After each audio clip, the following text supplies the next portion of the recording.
proceeding section. And second is better kinematics.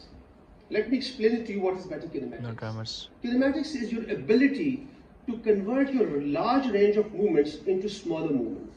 You know, when you perform surgery, general surgery or open surgery, the movements are at your shoulder joints. There are 4 movements: abduction, adduction, flexion, extension. Then there are 2 movements at your elbow joints: flexion and extension. 2 movements: pronation and supination. And then 2 movements: dorsiflexion and ventriflexion at your wrist. So 7 movements. But in robotic surgeries, these 7 movements are just limited to 1 movement at your wrist joint. So this gives you the ability to work in a closed spaces with limited amount of movement. So when you work in the deep pelvis, when you work in the right and left hypochondrium or into the retroperitoneum, this gives a lot of maneuverability. So that is better kinematics. That is not available in any other form of surgical instrumentation. You know, A.G. Wells, in his Outline of Human History, he wrote that the greatest advantage which the human species has over the rest of the species is the ability to possess a human wrist, which is not there. He said that it is because of the wrist. The humans, they actually invented tools for hunting, they invented tools for farming, so that gave them the greatest advantage of all other species. It is not because of the human intellect. So this is the first time in the last 10,000 years of human surgical instrumentation history that you have an instrument which can move like a human wrist inside the human body, not only 360 degrees, but a reverse 720 degrees. So there's a great versatility. So that gives you a better kinematics. And as I told you, that your larger muscles are not used. You don't have to stand. You don't have to use your shoulder joints. You don't have to use your chest muscles. So the only movements are happening at the wrist. So this gives you a better ergonomics, which means that you would not be fatigued by prolonged surgery. You are sitting in a console, having a cup of coffee, and you are also having the operations at the same time. This is our setup. Actually, I and Professor work together, Professor Varis work together.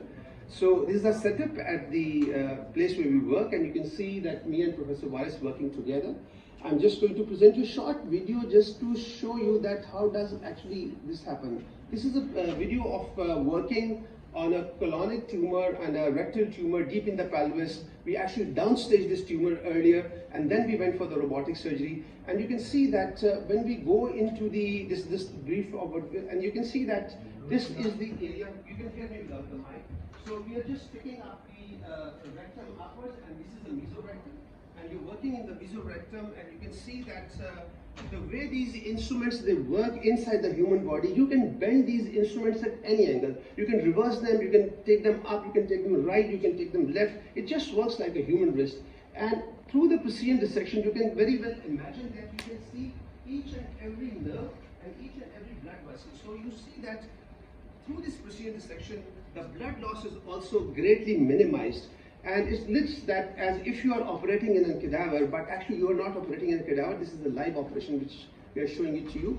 And you can see that the ease with which we can actually move down into the pelvis, and you can see that you can separate the mesorectum, you can separate the presacral space, and you can separate each and every nerve and blood vessel.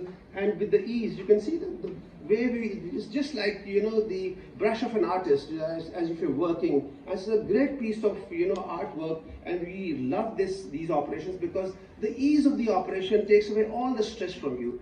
I'm just going to skip the code because this is an anterior resection and this is a longer video, but just to give you an idea that how do we work inside. This is a cholecystectomy. I'll skip this as well. Now this robot, this generates this data for you all the time. And this is my dashboard. Professor Varis will have his own dashboard. We're a team of surgeons and urologists and gynecologists. We work together, and each one of us has his own dashboard. And it will give you the number of surgeries which you perform as a console surgeon and the total console time. Like when you have, when you fly planes, the pilots will have a flying hours. Robotic surgeons have their console time, and anybody who has got a console time of more than 150 hours, they are really considered good robotic surgeons.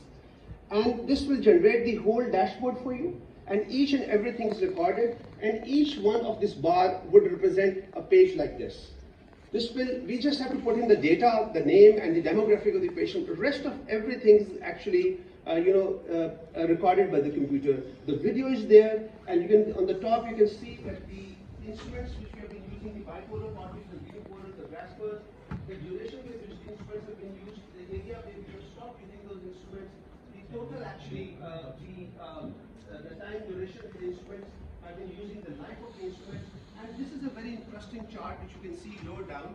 This is the representation of a port placement for every case and the placement of the robotic arms in every case. Now, why this is there? Because this gives us the data for the next patient.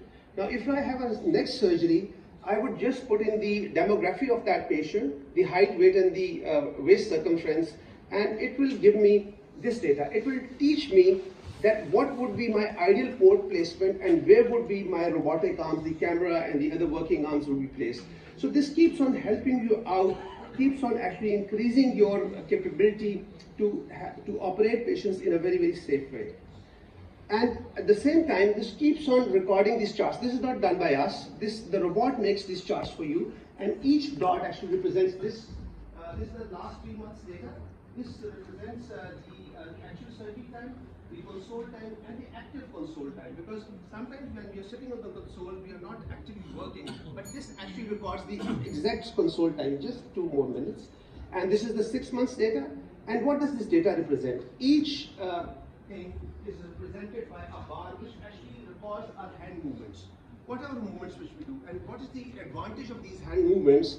Because suppose I click on this bar, this shows that 6 months back, on my left side, when I am operating on the left side, my movements were 25.7 centimeters, and on my right hand, it was 27.5 centimeters.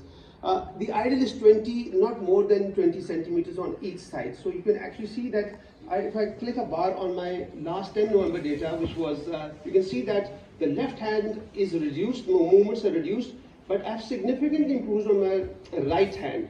So this keeps on telling you and encouraging you through artificial intelligence that you have to improve continuously. It not only records my movements at my wrist, but my movements at the interphalangeal joints as well. And that helps us in formulating new instruments in robotic surgery. And if you are, not following the rules of the robotic surgery, like, if I have to do an appendectomy, I have to do 10 steps. If I'm moving from step number 1 to 3 or 3 to 5, the robot will give me a warning, and if I don't abide by the warning, the robot will stop me and say that, you have to rest and you have to relax, and you have to, because this stops you from getting any kind of,